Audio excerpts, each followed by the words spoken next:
Crystals have always fascinated me, not for any mystical reasons, but simply because they look amazing. There's a huge crystal, jewelry, and fossil show a few hours away from me every year, and I look forward to it like a second Christmas. It's the one time I let myself go all out since I don't spend much on other things. My boyfriend always comes with me. It's not exactly safe to walk around carrying thousands of dollars worth of crystals alone. Plus, he's quite intimidating, standing at 6 feet 9 inches with bright red hair, a thick Russian accent, and so muscular it's visible through his clothes. He doesn't share my passion for crystals, but he enjoys seeing me happy. This year, the show had an exceptional Tanzanite crystal. It was high quality and cost me nearly $2,000, but I just couldn't resist. After making my purchase, we met at the cafe area to review our finds. I needed to use the restroom, so I left my boyfriend with my purchases, trusting him more with them than I trust myself. What I didn't realize was that he had no idea about the value of the Tanzanite. When I returned from the bathroom, I saw him holding the Tanzanite up to the light, examining it right in front of at least 50-60 people. Many were probably shocked that someone was casually handling such an expensive piece. As soon as he noticed me approaching, he quickly placed it on the small table between us. My stomach dropped as I watched the crystal wobble precariously, nearly falling off the edge. He managed to catch it before it fell. He asked me what the pretty crystal was. Before I could lecture him about its worth, we heard a child crying nearby. The boy was just tall enough to see over our table, and his eyes were fixed on my Tanzanite. My boyfriend, who adores children, looked at me with pleading eyes. He suggested that the child could touch the crystal, but not hold it. I took a deep breath and nodded reluctantly. My boyfriend cheered up the child and then gently asked where his mother was. The question seemed to panic the child, who started crying again, unable to locate his mother. My boyfriend handed me the Tanzanite and began consoling the boy, assuring him that we'd help find his mom. As the child calmed down, we started packing our things to head to the main entrance where they could make an announcement for a lost child. Just as I was carefully placing the Tanzanite on top of my other purchases, I heard aggressive footsteps approaching. A woman demanded to know why her child was with us. I could hear her chomping on gum as she spoke. My boyfriend asked if the child was hers. She confirmed in a condescending tone, deliberately stretching out each word as if my boyfriend couldn't understand basic English. The boy excitedly called out to his mother and ran from my boyfriend to her side. I bluntly asked the woman where she had been, as I'm not as patient as my boyfriend, especially when it comes to children being left unattended. She casually mentioned she was just checking out some crystals and told me not to be so rude, even wagging her finger in my face. This caused me to back up slightly, and she smirked at my reaction.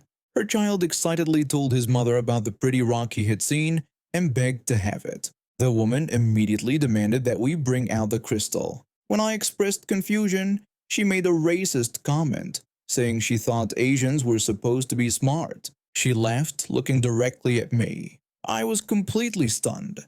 This was the first time someone had been so openly racist toward me. The woman pointed to the Tanzanite in its clear case atop my bag after her son indicated that was the one he wanted. She commented that it looked expensive but offered only $50 for it. I refused, explaining I wasn't interested in giving it away. She questioned why not, making another racist remark about whether children's happiness mattered in my culture or if we just put kids to work at her child's age. I was utterly amazed at her audacity. I tried to explain politely that it wasn't for sale, especially not at that price. She raised her offer to $75, accusing me of trying to scam her if I asked for more. I told her the crystal cost over $2,000, so I definitely wouldn't sell it for less. She scolded me for supposedly swearing in front of her child, though I hadn't. At this point, I knew this interaction was definitely getting posted on Reddit. The woman demanded proof of the price, saying she would gladly pay if I could show her. I grabbed the clear case and opened it, pulling out the receipt to show her. Stupidly, I held the actual crystal low enough for her child to snatch it and sprint away. His mother immediately turned to make a run for it. Thankfully, my boyfriend reacted quickly. He caught the woman mid-escape, leaving her dangling in the air by the back of her shirt. She threatened to call the police and sue us yelling that we would regret not selling the crystal to her. She continued struggling as my boyfriend held her off the ground. The child, noticing his mother wasn't beside him, turned around and slowly approached us. Seeing this, the woman dropped her aggressive attitude. She began making ridiculous excuses, saying he was just a kid who wanted a toy and that we should be apologizing to them for denying them happiness. She even had the nerve to suggest we would be terrible parents if we couldn't help out someone else's child. She spouted the most ridiculous justifications I'd ever heard, not even attempting to take responsibility for her actions. When her child reached us, I quickly snatched the tanzanite from his hands and passed it to my boyfriend, who tucked it safely into his inside jacket pocket. The child immediately burst into tears.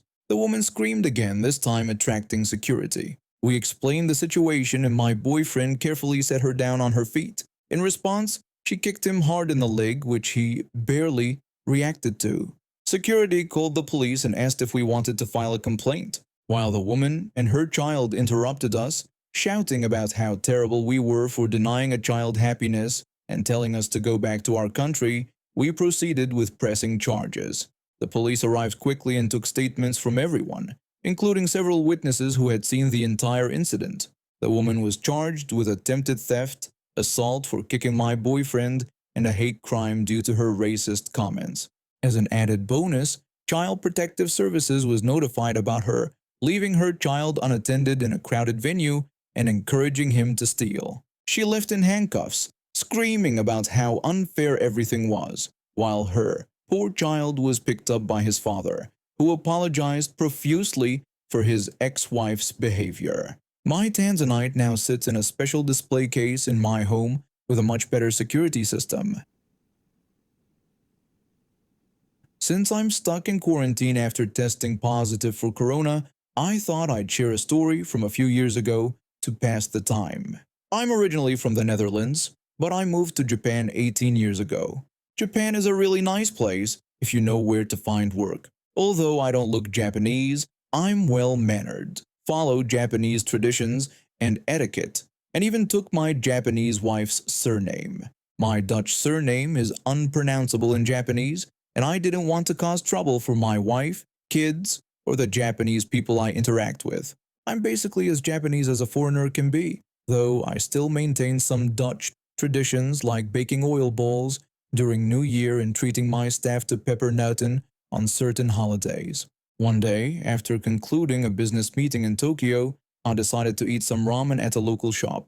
I prefer these low-key food stands to fancy restaurants. It was a small ramen shop with a sign reading, "No foreigners allowed." You see these signs more often than you'd think at smaller shops, but usually the owners put them up because they can't speak English. Most of the time, if you speak Japanese, they'll serve you anyway. I went in since the place was almost empty with only one other customer, and I somewhat knew the owner. I greeted the owner and ordered my bowl of ramen when the entitled salesman, ES, suddenly spoke up. He rudely asked what a foreigner like me was doing in the shop, using the offensive term gaijin to refer to me. I explained that I was just ordering ramen and mentioned that their food was the best in town. The entitled salesman switched to broken English, telling me he wasn't talking to filth like me. He turned to the shop owner and pointed out that there was a sign stating no foreigners were allowed. At this point, I started secretly filming because I wasn't sure if things would get out of hand and whether the shop owner would take my side. Japanese police tend to believe natives before foreigners. I tried to point out that I could understand what he was saying since I speak Japanese. The entitled salesman immediately told me to shut up and began bragging about his importance. He claimed to work at a major Japanese department store as a salesman responsible for getting goods to 18 million people and insisted this was something I could never do. I simply responded with an okay, not wanting to escalate the situation. The shop owner tried to calm things down.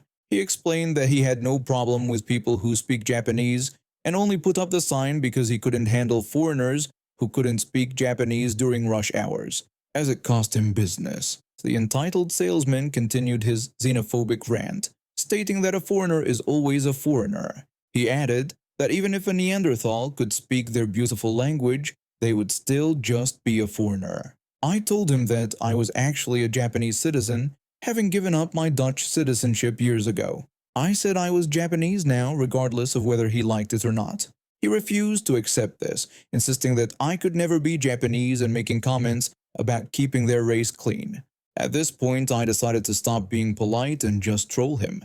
I mentioned having a Japanese wife and exaggerated that I had 7 kids, though I only have 2 in reality. I claimed my oldest daughter was president of the Archer Club and my third son wanted to become a monk. The entitled salesman became even more agitated. He blamed foreigners like me for stealing old Japanese wives and claimed it was our fault that he didn't have a wife and family. I laughed hysterically at this and suggested that perhaps being a jerk was the real reason he was alone. When he took offense at being called rude, I elaborated that I won my wife's heart by being polite, supportive, and letting her live the life she wanted. I accused men like him of only wanting women to stay home, take care of children, and remain silent. He grew angrier, claiming that foreigners like me disgraced their traditions. When I asked if he was serious, he defended his position by saying that women's role was to have children and stay home. He blamed Americans for teaching Japanese women otherwise and causing Japan's low birth rate. I pointed out humorously that the Netherlands isn't part of the United States but offered to speak like an American redneck if he preferred. He dismissed this distinction, lumping together America, the Netherlands, Germany, and Sweden, and accused whites of destroying everything beautiful in the world. Taking the opportunity to mock him further, I put on an exaggerated American accent and started speaking nonsense about guns, using random measurements and American references. I talked about shooting pythons, mentioned deagles and M&P-15s, and fighting enemies of the free world. When he told me to shut up, I continued with the accent, rambling about watching the Super Bowl, having Diet Coke and McDonald's, and making up absurd claims about NASCAR and presidential medals. This pushed him over the edge. He started screaming that foreigners like me should be gassed to death and put in gas chambers. He ranted that our bones should be used to strengthen their roads and that they would exterminate all filth from their country. I was honestly shocked by the extreme nature of his outburst. I had hoped he would simply walk away defeated, but instead, he seemed ready for a physical confrontation. I didn't want to fight. The shop owner at this point was calling the police and removing his "No foreigners allowed" sign, recognizing it was technically illegal. Somehow we avoided coming to blows, though the entitled salesman continued shouting racist things as the police arrived. When the police came, the entitled salesman immediately claimed that I had assaulted him and demanded my arrest. Fortunately, the shop owner vouched for me, and the police began to take the entitled salesman away. Then came the most ironic part. When the police asked for his name, I discovered that we shared the same surname, my wife's historical samurai family name that I had adopted. When I mentioned this coincidence aloud, the entitled salesman completely lost control. He began spewing even more racist comments and death wishes, apparently forgetting that police officers were standing right beside him. As a result, he was taken to the police station and fined. I later heard that he lost his job over the incident. The shop owner was grateful for my patience and apologetic about the situation. As a gesture of goodwill, I translated his menu into English and suggested a system to help foreigners order more smoothly. This ended up benefiting his business, as he now makes extra money from foreign customers. All's well that ends well, right?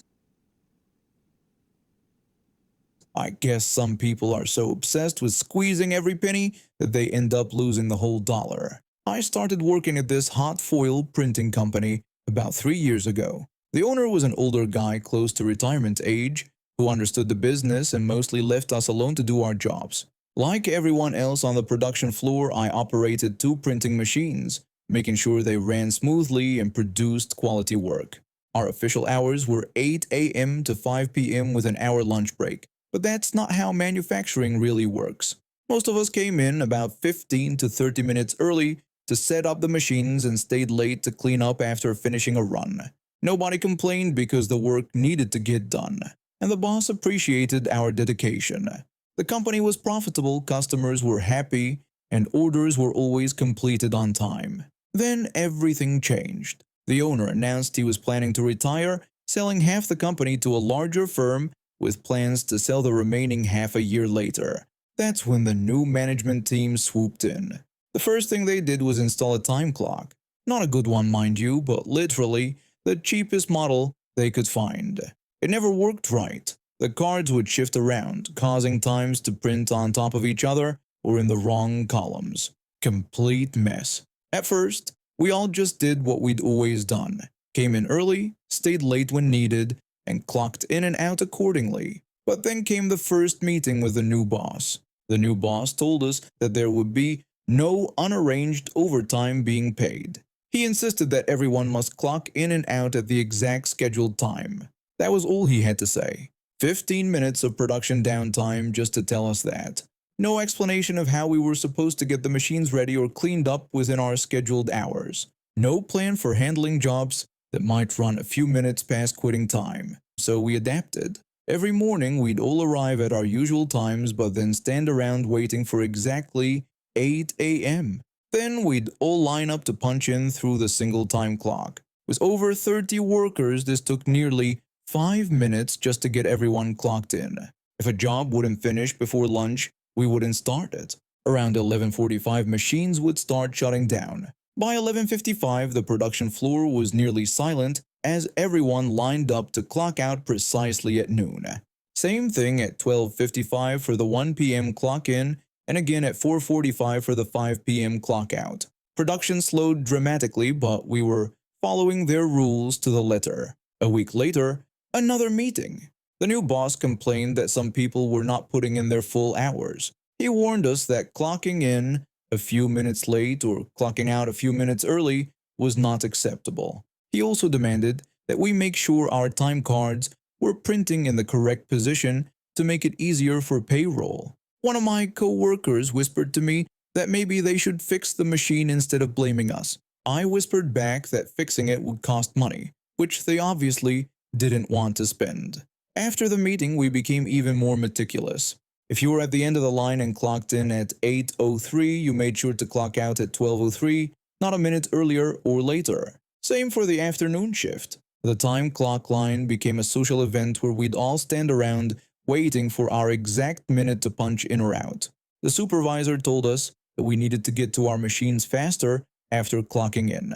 I explained to him that I needed to clock in at exactly 8 a.m., not 7:59 or 8:01, and that I couldn't clock in until everyone ahead of me in line did. This meant I would get to my machine at about 8:04 every day. The supervisor just sighed and told me to try to be quicker about it. 3 months into this new system, production had fallen so far behind that they started asking for weekend work. Time and a half for the first 4 hours, then time and 3/4 after that. Those who could work weekends were making good money, but it wasn't enough to catch up on all the delayed orders. One morning, the new boss called another meeting. The new boss announced that due to financial constraints, they needed to make cutbacks. He said there would be no more overtime, and they would be reducing the workforce. What followed was a round of layoffs, including me, but they still expected the remaining workers to maintain the same output.